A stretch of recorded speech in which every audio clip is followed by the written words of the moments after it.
তাহলে আপনি আমি অন্য সবার চাইতে সম্মানিত হতে পারি দুইটা মাধ্যমে, একটা হচ্ছে তাকওয়া অর্জন করার মাধ্যমে, আর আরেকটা হচ্ছে জ্ঞান অর্জন করার মাধ্যমে।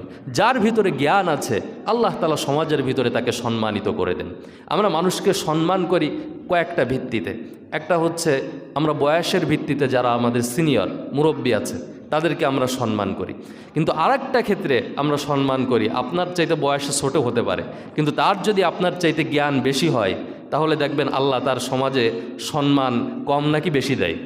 বেশি দেয়। দেখবেন সমাজে সবাই তাকে সম্মান করে। এজন্য আল্লাহ সুবহানাহু ওয়া তাআলা আমাদেরকে জ্ঞান অর্জন করতে বলেছেন। আল্লাহ তাআলা বলছেন, ইয়ারফাইল্লাহুল্লাযীনা আমানু মিনকুম ওয়াল্লাযীনা উতুল ইলমা দারাজাত। আল্লাহ তাআলা বলছেন, তোমাদের মধ্যে আল্লাহ তাআলা তাদেরকে সম্মানিত করেছেন যারা ঈমান এনেছে, ওয়াল্লাযীনা উতুল ইলমা দারাজাত, আর যাদেরকে জ্ঞান দান করা হয়েছে তারা হচ্ছে তোমাদের সমাজ